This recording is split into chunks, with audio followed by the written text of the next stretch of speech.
Hello? Okay, we're on.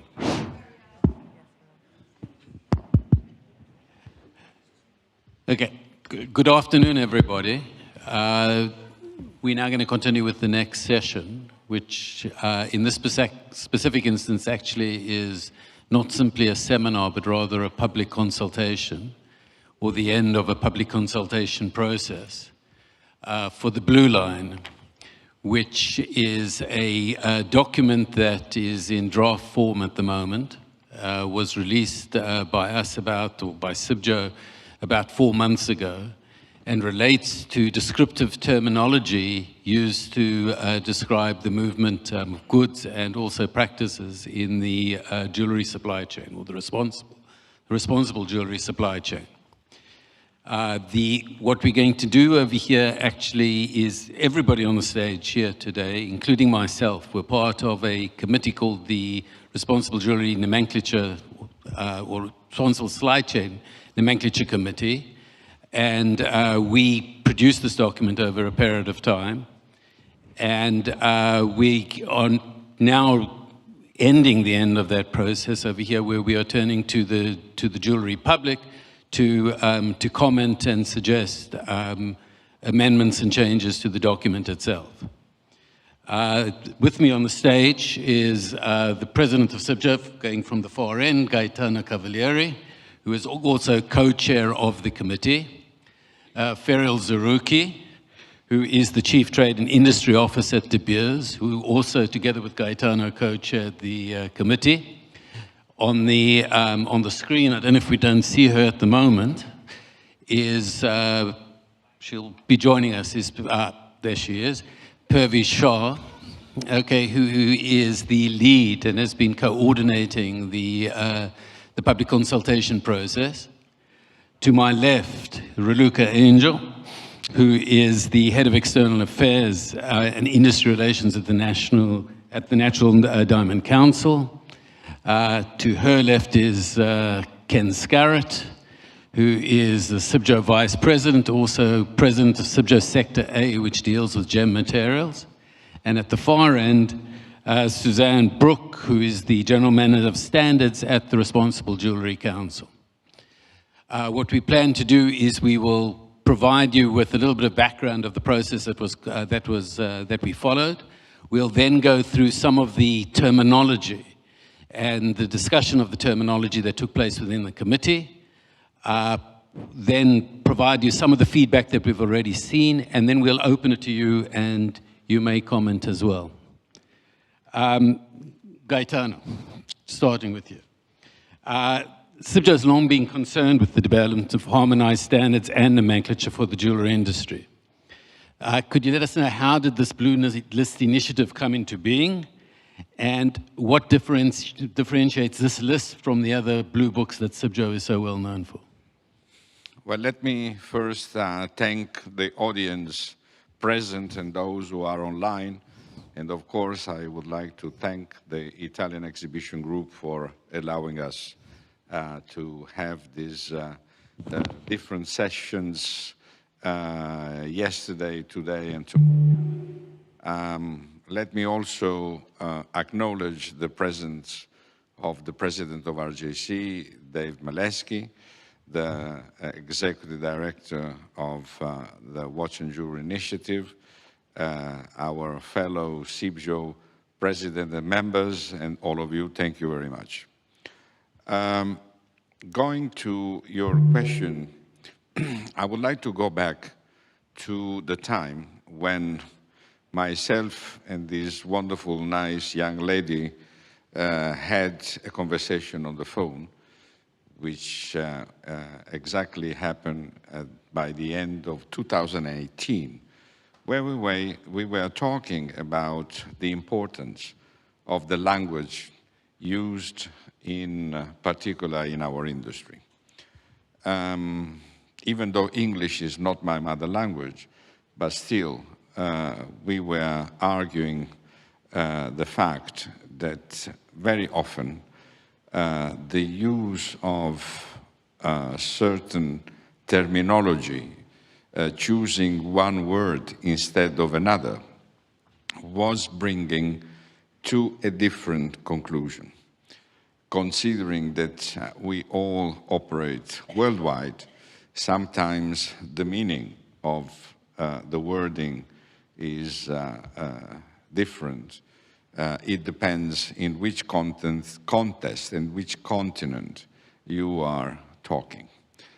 So we decided to start moving on, setting up a committee in relation of the nomenclature used in our industry. Obviously, one of the elements that we were discussing at the time as well today was the different code of conduct, code of ethics, sustainability at the time as well as today, and the principles that we all are complying, meaning the Sustainable Development Goals.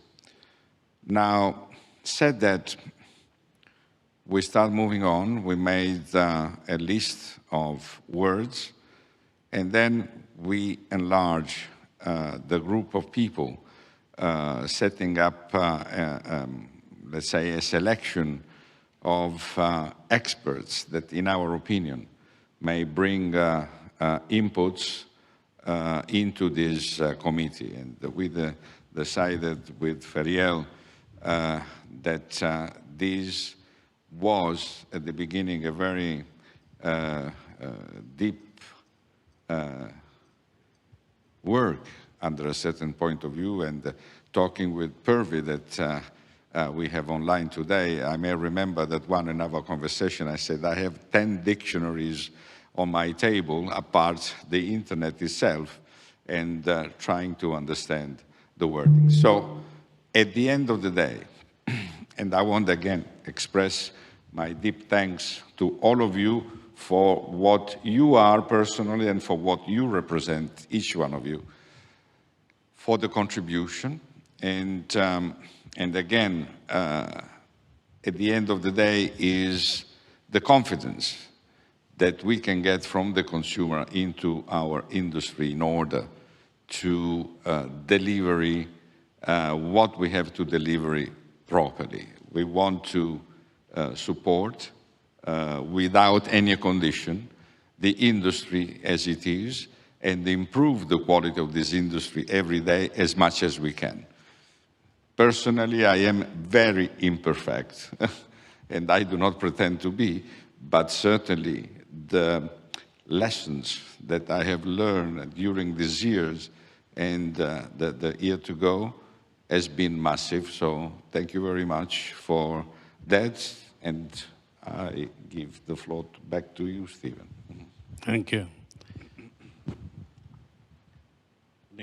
Could we have the slide up but on the screen behind? Sorry, I'm going to go back. We're going to talk a little bit about process, and I'm going to ask Feriel to continue. But essentially, what we've been doing this for going on close to 7 years, when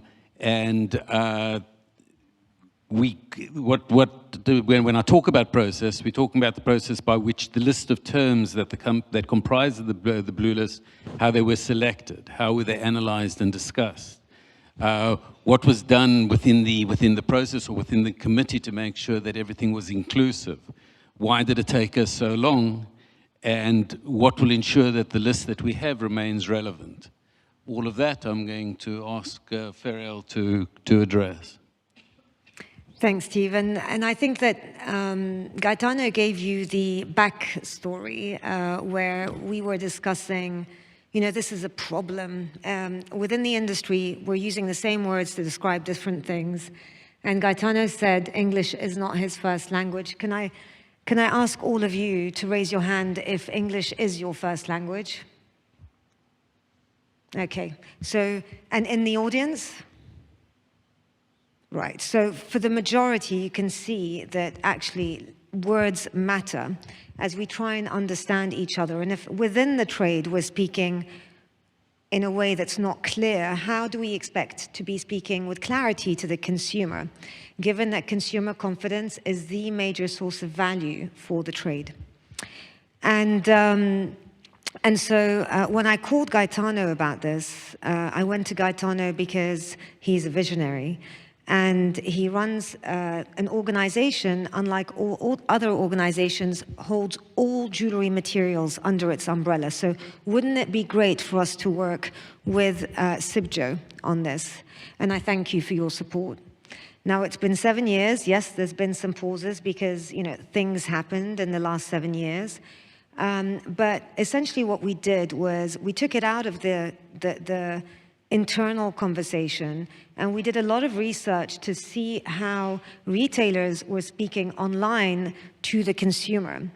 And so we didn't select the words. The words were selected based on the use of the way that retailers were speaking to consumers. And we decided, okay, we can divide these words into business claims. So you'll see on the screen, you've got business claims, you've got sourcing claims, you've got product claims, tracing claims, all with words that are being used interchangeably. And we pulled out dictionaries, we pulled out legal documents, international standards, and we found out that actually there is a big gap in the market. There's no clear view on what these words mean. And so let's pull together a committee to use all of the existing documentation around this and come up with words that would be legally acceptable, that would be trade acceptable, that would be fitting to the way this industry works. We also looked at claims and words to avoid, which are on the screen. And so the guidance that we've come up with, that we've pushed out for public consultation, will tell you these are the definitions that we have landed on as a committee of diverse views for people with lots of different backgrounds, but also from different parts of the industry, upstream, midstream, downstream, across different product, diamonds, jewelry, gold, colored stones. And we've put it out now for public consultation, not just for the trade, right, but also for the wider public. It's publicly available. And we've been taking in a lot of very, very useful commentary. So I'll leave it at that for now. Thanks. I'd like to direct the next question to Purvi on the screen. Purvi, as I said, has been coordinating the consultation process itself. We'll get to the question of some of the results that we had toward the end of the discussion, but just briefly, Purvi, could you address how the consultation process itself was designed? It's an integral part of what we've been doing. How is the feedback being collected? And then how will we use the feedback before we produce the final document? Maybe if we can return Purvi to the screen behind us. Thank you so much, Steve. Good afternoon, everybody, and I hope you can hear me well. Yes, you hear you fine. Yeah? Okay, great. Thank you, Steve, for this question. So, as Feriel and Gaetano have mentioned, this has been work that's been ongoing for quite some time, and we feel it's very, very important to secure the views across the industry. We believe that together we are much better. We need to consult and capture. While we had so many voices, as Feriel pointed out, in the committee, we needed to hear from the wider collection of the industry, and we believe that the sum is greater than the individual parts. So that is what this consultation is seeking to capture, is the views of the industry, and so that we can incorporate those. The way we are capturing feedback is very simple. It's an online form on the Cibjo website, directly linked to the guidance, to the blue list itself. And we've asked questions that are very direct and also allowed a lot of room for views to be expressed through open text, allowing everyone to input as they wish to. And so far we've had some great feedback, and I think we will come back to that later. Thanks. Just one more before we start getting to the next section. Feriel, and that's some of the concern that we've actually heard from people in the industry itself over here. But will the blue list itself supersede any of the compliance systems that are operating in the industry? No, absolutely not. It's there to provide clarity within the existing frameworks. So you'll notice that the words that have been selected for us through the data scrapers are things like, responsible sourcing, ethical sourcing, sustainably sourced. They're being used interchangeably. What do we mean when we say we've sourced this responsibly or we've sourced this ethically? And so it will have zero impact on all the existing standards, but we've been working, for example, the RJC has been part of our committee, right? And so as this gets adopted and we agree on the clarity, the words that exist within the RJC will now have a definition that is backed by the Cibjo blue list. Okay, what we're going to do now, and we're going to do this for the next few minutes over here, we're going to try to take you through some of the process that we went through in compiling the list. Essentially, words matter, and the exact choice of the word that you use over here carries with it a specific meaning. I think that was the assumption that we worked on from the very beginning. So what we've done is that we've chosen groups of words over here that often are used interchangeably, that people might think they are synonyms one for the other. And our contention is that if you use one rather than the other, you are trying to convey a specific meaning. So we'll start with Suzanne. We spoke about the Responsible Jewellery Council, so let her take the first one. I'd like to relate to the discussion that differentiated between three descriptive terms. And that's responsible, that's one, ethical is the second, and sustainable is the third. Thank you, Steve. Yeah, thank you very much. And again, thank you to Cibjo and the Nomenclature Committee for inviting the RJC to I'm sorry, part. Suzanne, can we have the slide up on the screen just to thank help you. people? There we are. Perfect. Thank you. If I may, I might just start off with referring to Feriel then. This is a collaborative process, and, we're all very aware and understand that there is never going to be one guidance document that's going to cover everything from, mine through to retail. And with the RJC guidance and with the Cibjo Blue Books, there's a lot of guidance material out there. So we see this very much as a collaborative effort, references and tools that members at the RJC can refer to, but also across the industry as well. So again, it's understanding these terminologies and the definitions behind them. And you can see this on the screen, the building blocks of business claims. And it really is a building block. It's a hierarchy, it's a stack. We're looking at responsible, which is really the baseline requirements when we're looking at businesses being responsible. That's complying with local regulations, complying to those baseline requirements that businesses need to be or to claim to be responsible. And then from responsible, when you're claiming to be responsible, you can then move up onto ethical. So ethical then looks more into, going beyond responsible. What is looking at the social aspects, looking at the culture of the organization, and then you can start looking at those elements which can claim to be ethical, in addition to those business and international baseline standards. And then once you've gone from responsible, ethical, you then look at sustainable. And obviously the previous panel today talked a lot about sustainable and the discussions around the terminology. And this is really around integrating, these benefits and environmental protection for the longevity. So what are we doing now that's going to be there for the future?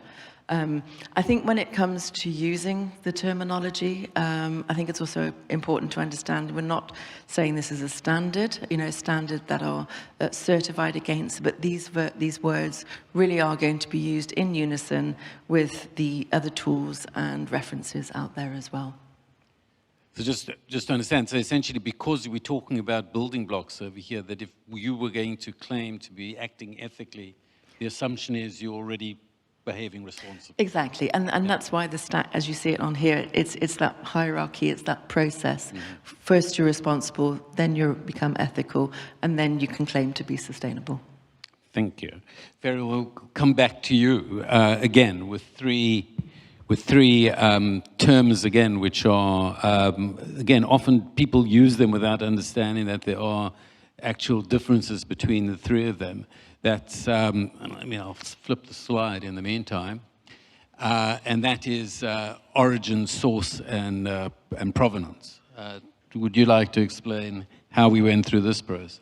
Yeah, absolutely. And, you know, I think the panel before us was saying something like, you know, there's a lot of talk, but we need to see action. And this is, I remember sitting on this stage with Iris, Mel, and others, and we were asked, what does sustainability mean to you?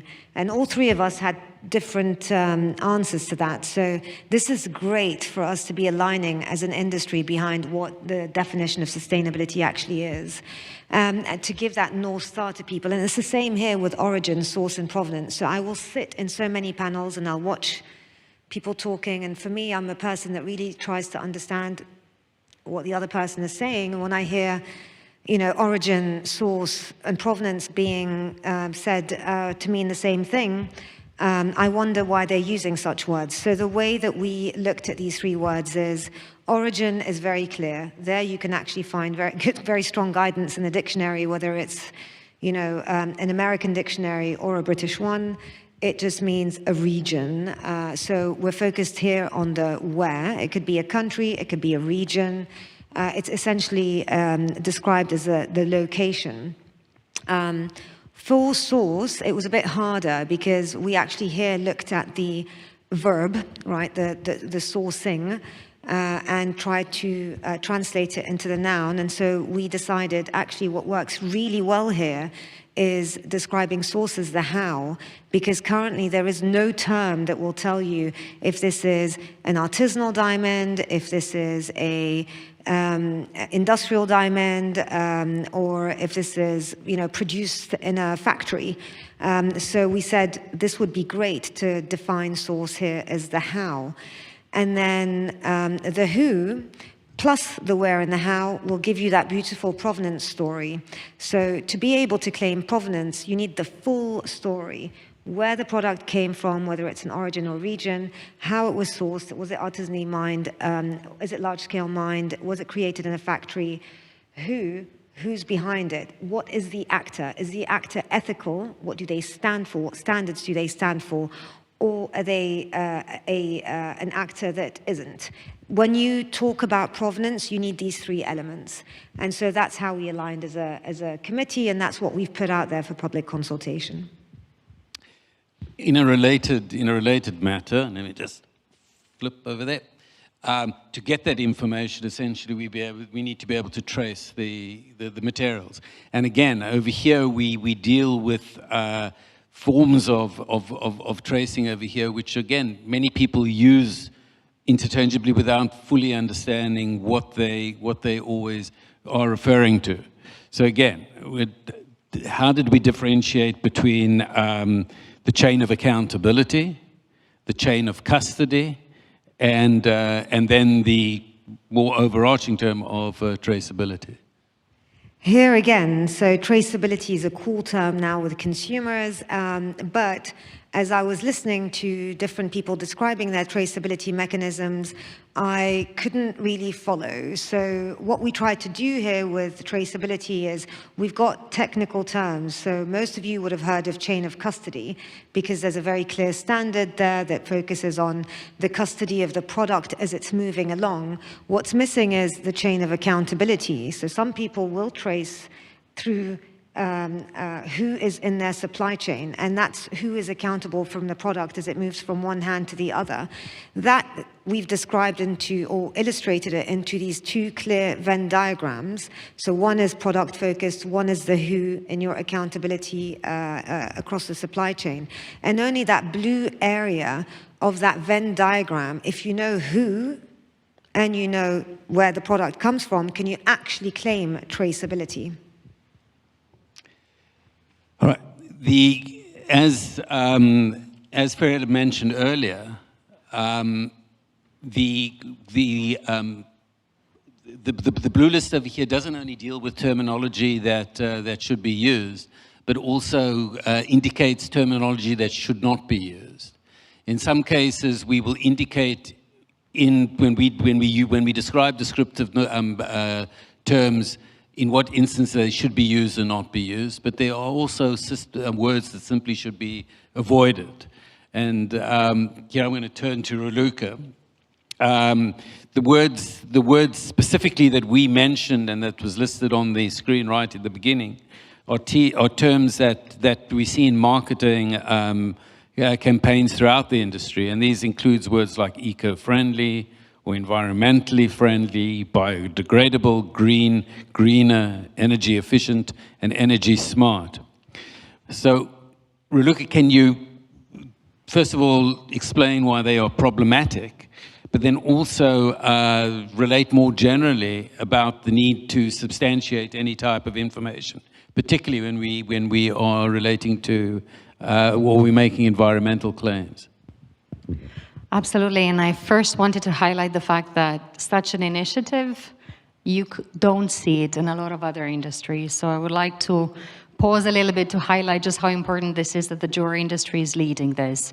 So looking at unique terms that the industry can stand by in order to ensure as high as possible consumer protection and understanding. So definitely, I think this is something for us all to be proud of and to have so many organizations to be part of this process.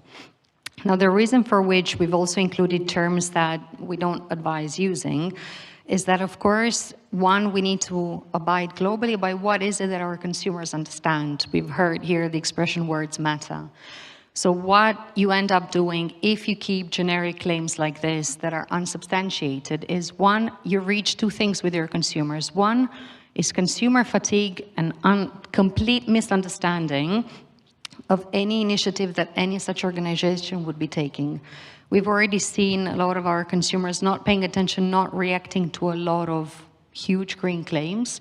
That leads to the fact that organizations that actually lead the fight and a lot of initiatives there will absolutely not get the chance to explain their strategies. So what's important for us is to bear in mind how these messages land with consumers and also how we accompany their understanding. Now, you mentioned the lack of substantiation. Well, that's the problem, and that's where we've seen also legislation across the world tackling this. So this list of suggested terms to absolutely avoid is also very much in line with current legislation globally as well as with upcoming legislation. We've seen European Union as well as the United Kingdom very much leading the conversation there on green-related claims and green legislation. And the key term or the key matter there is any claim must be substantiated. You need to explain behind each and every term there. You need to report the impact that you have and then the methods that you employ in order to reduce that impact, which means claims without having this publicly made justification, you end up, for example, giving the impression to consumers that, let's say, carbon negative, that you actually have no emissions at all. Well, that doesn't happen. You do have emissions, but you take a lot of action to combat or to reduce those type of emissions. So one, you need to justify a lot of those claims. You need to publicly report on them. I always say you need to have a proper certification, third-party audited certification. So certainly with the likes of the RJC there, the jewelry industry is in fantastic hands. So I advise from the smaller players to the larger players to actually follow that certification. And then for any claim that you make, you need to be specific. Is it a part of your process that is energy efficient or carbon negative, or is it your entire product? Chances are your entire product is not covered by it all. So consumers need to have access to that. I come very much also from a marketing perspective. That doesn't mean you can't communicate on your fantastic journey into decarbonization, social empowerment, and a lot of the greater good that you want to do. So the advice not to use these terms absolutely should not go in the direction of greenwashing. We've seen so many beautiful examples from our industry. I would like to continue seeing those beautiful examples. And whether you're starting on that journey midway or you're very well advanced, you need to ask your customers to accompany you on that journey. We've seen consumers reacting beautifully at that storytelling. And that also means you invite them to share your experience. So we definitely think this is for the greater positioning of your organization as well as for the greater good you're doing. Thanks, Raluca. One of the things that we learned in preparing the blue list over here, and in the intention was to cover the entire jewelry pipeline, which obviously includes companies and organizations working in a variety of different industry sectors, with some very large companies, but the majority small companies with different capacities and different abilities to meet not so much the requirements, but at least the recommendations that the document provides. The blue list is a guidance document. It's not a standards document in and of itself, and it's certainly not a compliance system. But where we did get, I wouldn't say pushback, but certainly people felt less comfortable was in some of the sectors with which are dependent either on artisanal mining or on the activities of a lot of smaller firms, and that included the colored gemstone sector. So towards the end of the process, when we were starting to put together the final document, we actually included this disclaimer right at the front of the document that explained that not everybody comes to the table with the same type of capacities. Ken, I'd like to direct not so much a question to you, but to get you to sort of like describe some of the dilemma that we had as a committee, the reason why we included the disclaimer, and maybe the concept of which I think was raised again in the previous discussion on continual improvement. This belief that you might stop at in one place, but over a period of time you can move yourself to a better place. Oh, thank you, Steve. I would first like to. The word disclaimer, I think, is a little strong. It's good that it's there because it points out some very good points, but it sometimes might imply that the color stone world don't want to deal with this, that they don't want to comply, and that is not true. The color stone world and the pearl world as well, actually. Have issues with at the present time with being able to comply with some of the concepts that have been set out in the blue list. And as you mentioned a moment ago, it is a question of continuous improvement. We will say that the diamond world is ahead of us in terms of that continuous improvement. They've had more opportunity to deal with it, and they have if you like, a less complex supply chain than color stones. Now, for the audience who maybe who are not au fait with the color stone world and how those rubies, sapphires, and a myriad of other color stones come to the market. I can give some brief examples that I've given before, and that is let's just take, for example, I'll take a couple of country sources. Let's take Madagascar to begin with. Within Madagascar, we probably have 1,000 small mines, north, south, east, and west of Madagascar, all operated by small artisan miners that are family enterprises. That's how they get their bread and butter, or their rice, if you like, into their stomachs. And when they do the mining, they will collect whatever rough gems that they have found, and they will bring them to a buying office centrally located in Madagascar. Now that two that come to mind would be the Sri Lankan buying office and the Thai buying office, where they will sell their stones, their rough stones. So they're all piled together. So we do know they all come from, we're hoping we know they all come from Madagascar, okay, but that's it. We don't know the conditions of the mining and so on and so forth. How many mines have collapsed or anything like that, we don't know.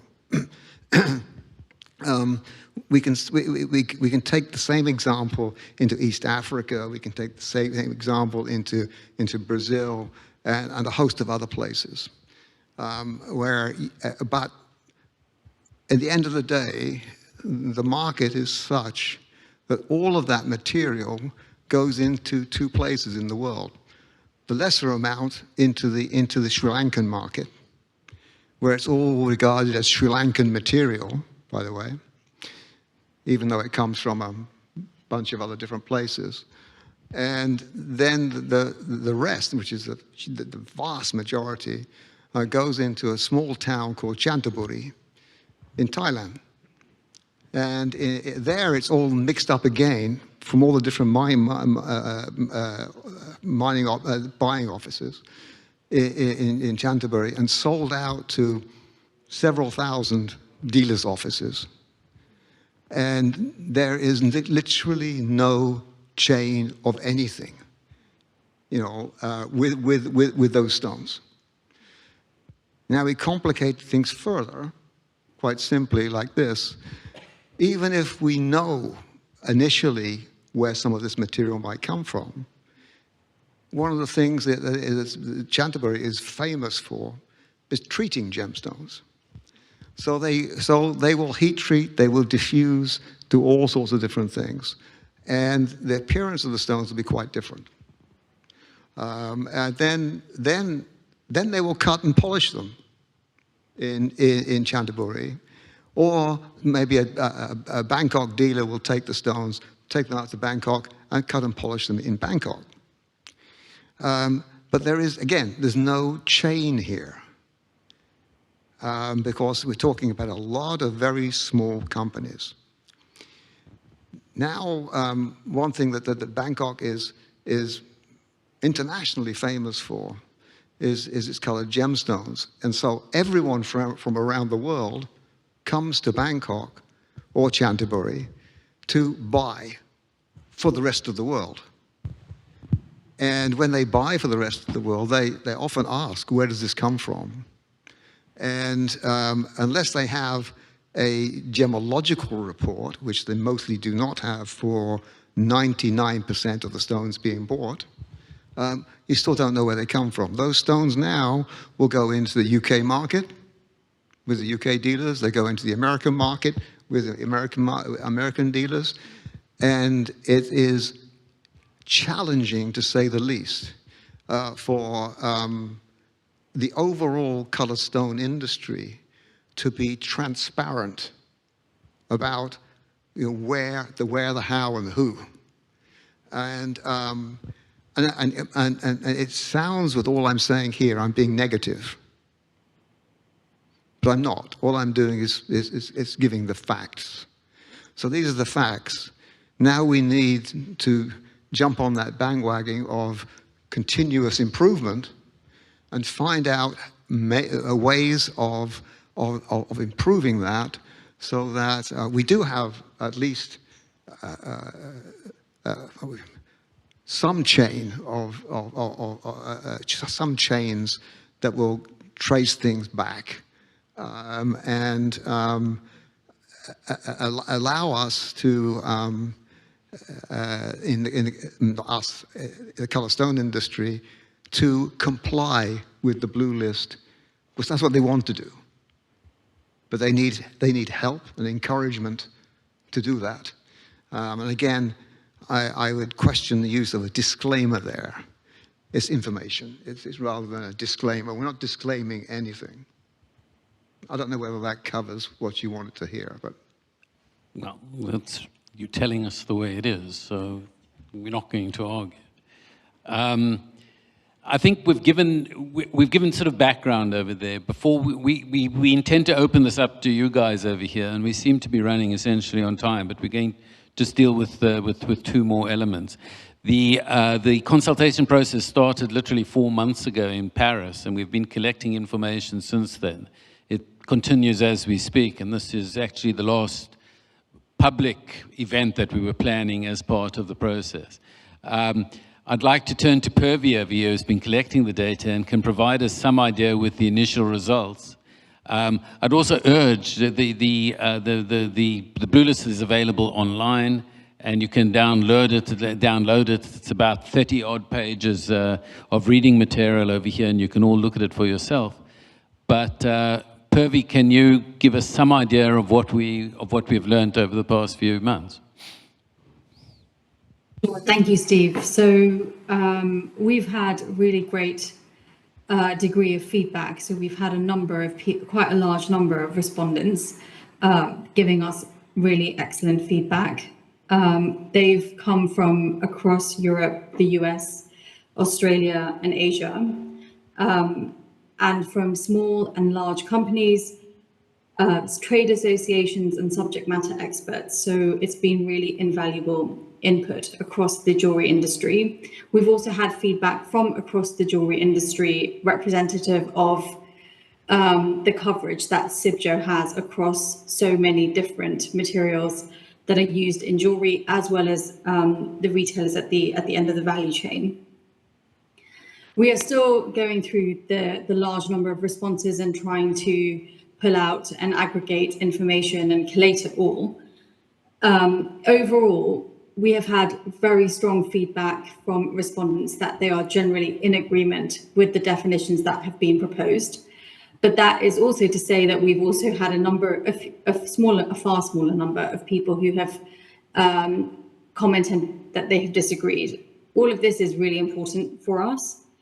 And in addition to that, we've had a number of inputters really giving us great commentary around what they consider is important for us to use to uplift the Blue List. So all of this feedback is invaluable in helping us to really review the positions that we have put forward and reflect the feedback of the wider industry.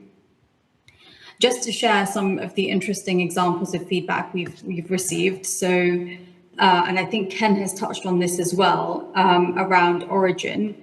Our definitions, we've had some feedback suggesting that they're far too focused on materials that are mined, and could we just ensure that we are accommodating of elements like pearls, which is a great and valuable point. So we are looking into what we can do to ensure that that definition is truly all-encompassing and inclusive, which is the intention of the Blue List.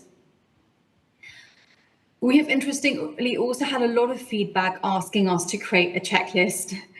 And I think that this is another great forum in which we need to be very clear what we are trying to do and what we're not trying to do.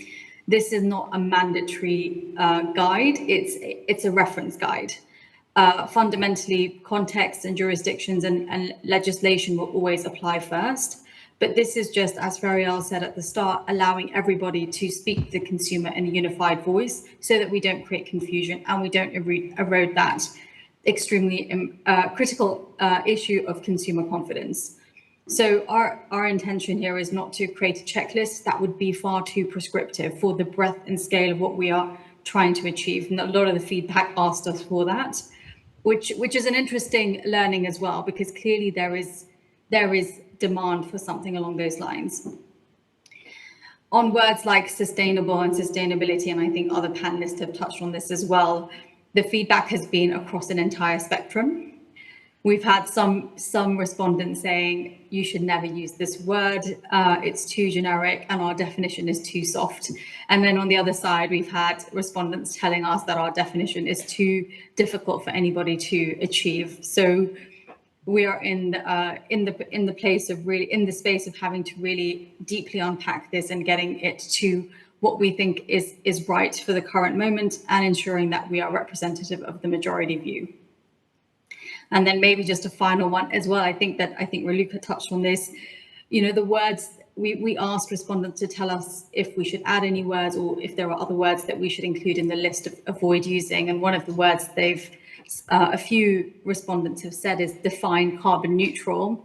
And words like that will be defined by technical experts, those that are, leading in the space of carbon neutrality technical standards. So we will not be moving forward with that. But just to share some insights in terms of how rich the feedback has been and how thoughtful the feedback has been, and to also share that this feedback has been invaluable and every element of it is being considered in order to truly create something that is useful for the industry and can be adopted by every player within the industry, no matter how large or small. And we've tried to be as mindful as we possibly can to the certain contexts of many of the players of our industry who are often very small and often lack capacity and resource.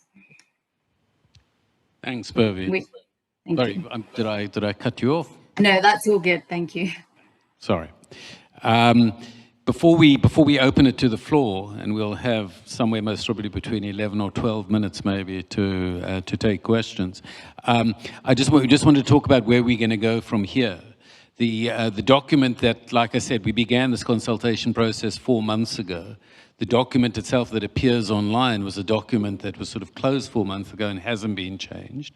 But because it's a consultation process, of course, the assumption is that there are going to be changes and amendments before the final document itself is released for approval. So I'd like to actually turn to our two co-chairs on my right and discuss how the information that we've been receiving and that maybe we'll receive today is going to be used in producing the final document. And then maybe I'll direct that to Feriel and then to Gaetano. In terms of, this is a Cibjo document, so then when does the blue list itself become an official Cibjo document? At the moment, it's a draft.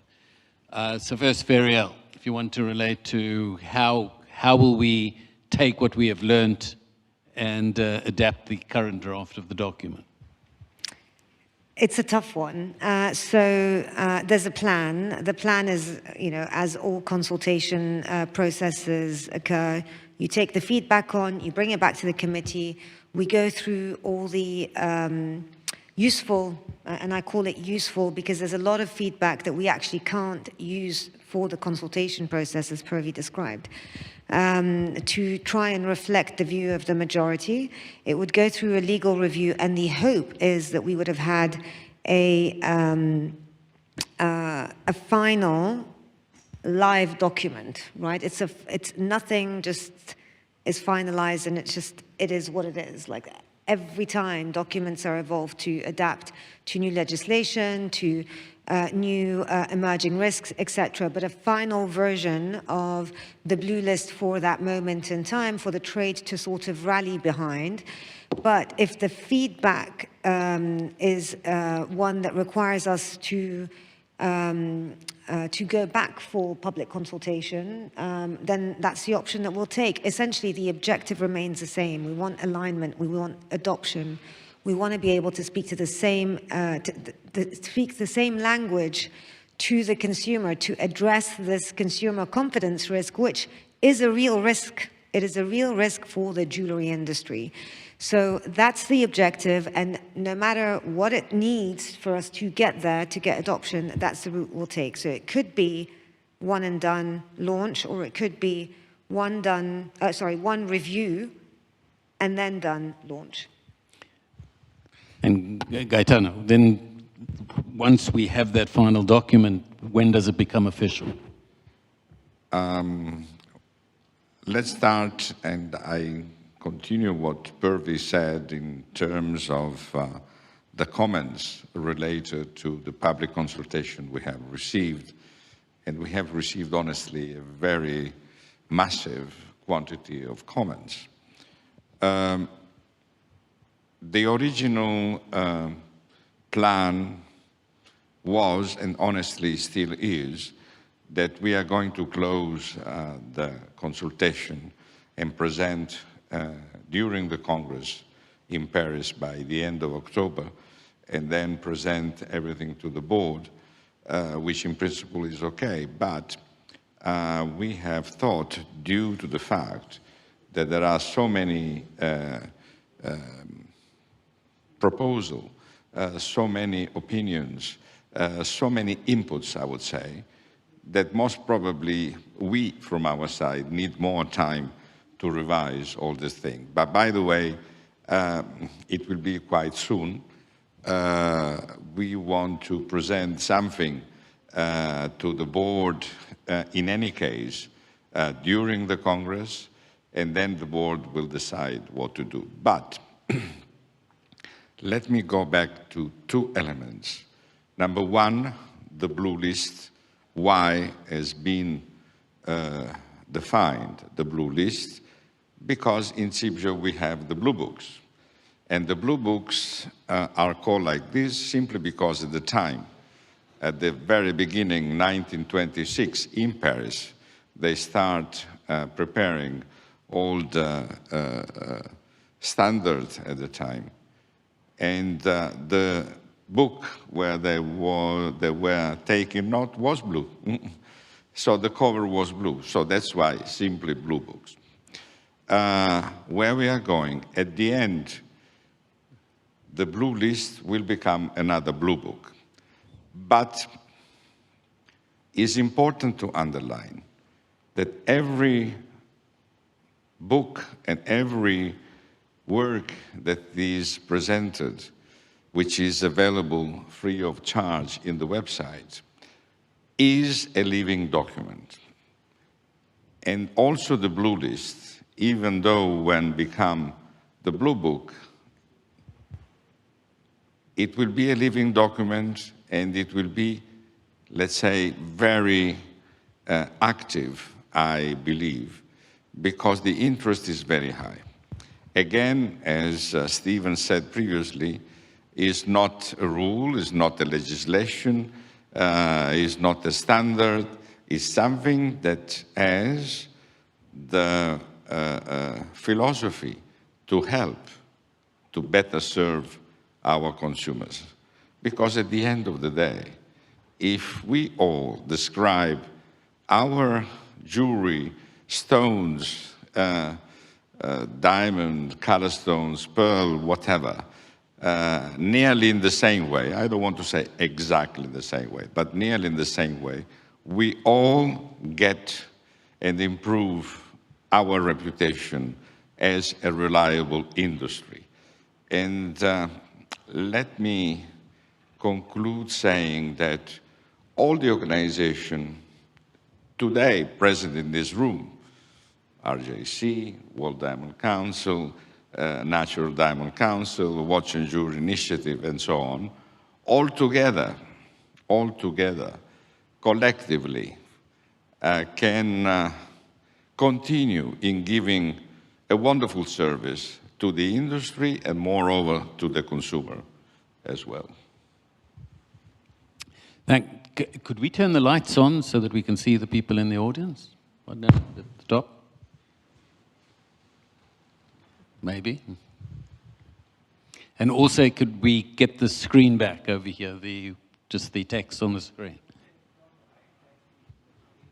Not sure if anybody's listening. Ah, okay. Okay, this is the list of terms over here that are being dealt with over here. We'd be happy at this stage over here if anybody would like to comment, suggest, question some of the things that were there. The first person to have is Iris van der Werken, whose hands up, who I would note was also a member of our committee. So Iris was part of the discussion. Originally, no, first of all, I think this is a really great work for the industry for many different reasons, but I think we talked about it earlier for the trust to the consumer. We need unified language. And also when you look at many claims that are done by companies, it's sometimes incredibly confusing and not correct. I think it's also being proactive towards the regulations. In many different fields, okay, you have the green claims, but even though there's omnibus, what we see is that everything is going to go much more an evolution from management systems of companies to individual product information. So again, I think it's great. I just wanted to say that it's, I think till date, a job well done. The Watch and Jewellery Initiative 2030 also has given our feedback to the document that I think was mostly constructive and productive, I hope. And I wish you well in the process. And I think once that it's set, we're also happy to promote it to a wider audience and have advocacy on this topic. Thank you. Thank you.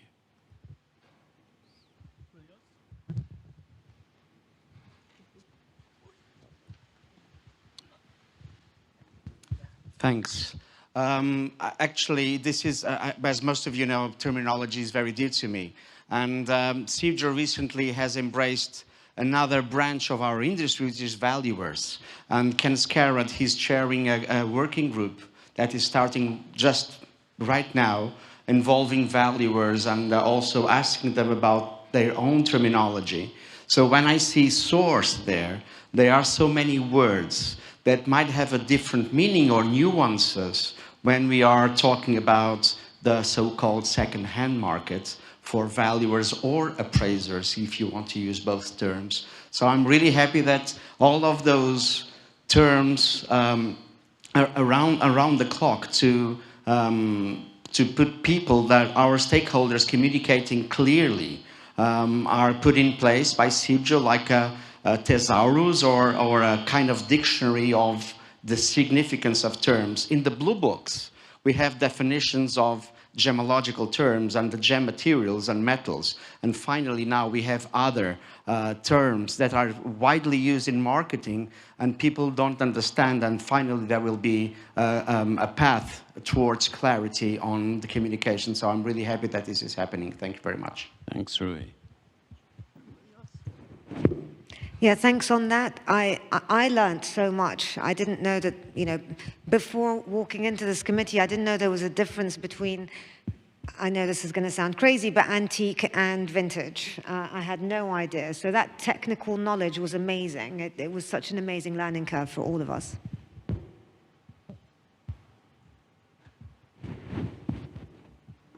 Thanks.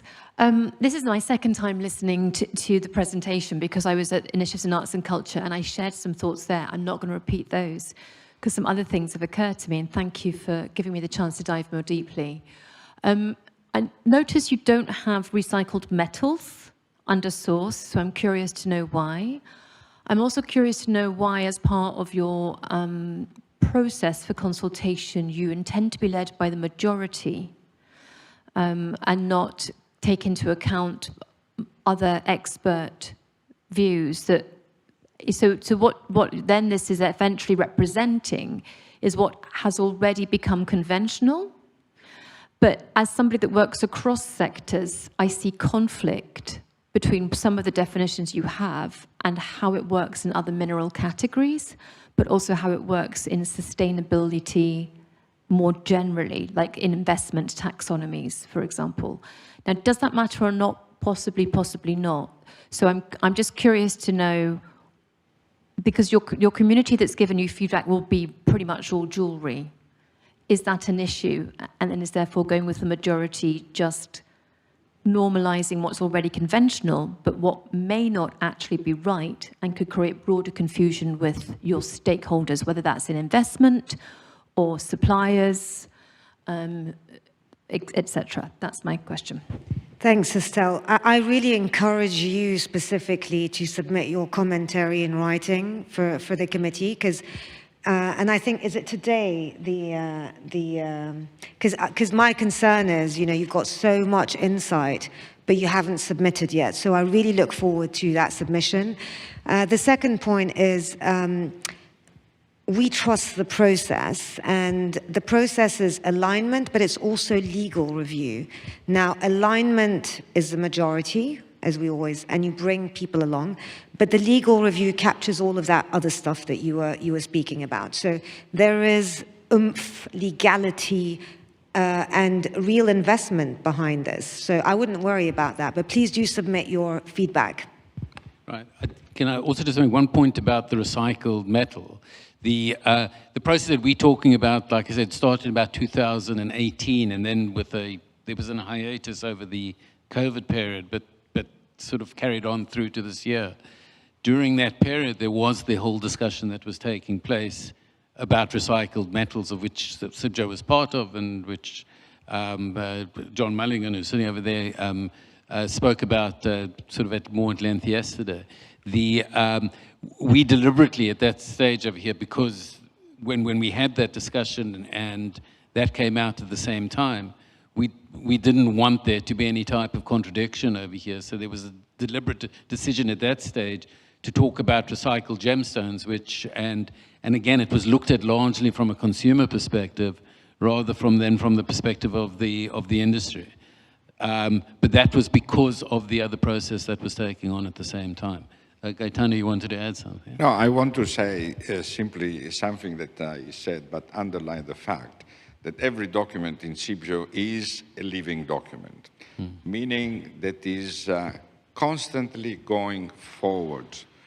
We certainly do not pretend to be the warden of the truth, but certainly the fact that everybody may contribute, and we are totally open, means that the revision is constant revision of every single committee, commission, and sector.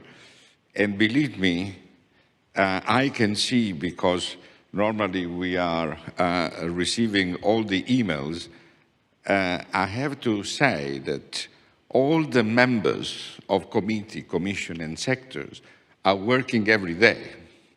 You know, the salary is fantastic, it's a long line of zeros, but maybe one day, you know, sometimes I propose to the board, say maybe we have to add another 3-4 zeros to this, to that, but still remain zero. But what is bringing us to what we are doing? Elements which are passion, credibility, reputation, honorability, transparency, ethical principles, and I can continue the list of what this industry collectively means toward the consumers. I think Guido's got a question. I think that might need to be the last question over here, because quickly, not a question, just or a comment. A comment. For those of you who don't know, I'm heading the German Association for Jewelry and Watches, and I'm saying that for a reason. I would really like to congratulate on the work you have done so far. I think it's extremely important and it's great. I've submitted my comments online, but I didn't have much because you've done a great work. I think this document is so important that we really need to think of ways to have it lived in the market once it's finished. And in order to do so, and that's why I said I'm heading the German Association, is we need to translate that in other languages as well. That will be difficult. A very easy and general example for the German language is when you drive your car and you want to bypass something, or you drive your car and you want to run something over. In German, that's exactly the same word, right? You just pronounce it differently. It's umfahren and umfahren. For your list, a problem that I see, or I saw right from the beginning, is I love that you differentiate between origin, source, and provenance. Problem is, in Germany, there is no word for provenance. It's exactly the same word as for origin. Other industries have already solved that problem by simply bringing provenance in a sort of German style into the dictionary, right? Now we have that word, but we had to make it up. And I think that it will be a long way, and we also need a committee if we want to put this into German. I would really like to be a part of doing that, but for German and for other languages as well, we really need to give it time and give that some consideration, because not everything we have in there will be easy to translate, and I know you are all aware of it, because at least Raluca, Purvi, Feriel, Gaetano, all of your languages are not, mother tongues are not English, so you know that, but I just wanted to point out that I think thinking about it is very important. Thank you. So that means that you can make a revision of the German dictionary and add new words. Otherwise, Estelle will be upset. So. I will do it and nobody else can look at it. Guido, one thing I do in language, just generally, is when there is no sort of word, for example, if there's no French word for something, I'll just use the English one. But this point of translation is quite funny, and it's dear to our heart, because we are saying language matters, right? So of course the translation is going to be very, very important. But I also got concerns around translation from, you know, the US trade, who find it really important to them for it to be translated into American English. So the way we spell jewellery is very different. And for uptake, that's so critically important culturally. And that's important feedback for us to take on. Thanks.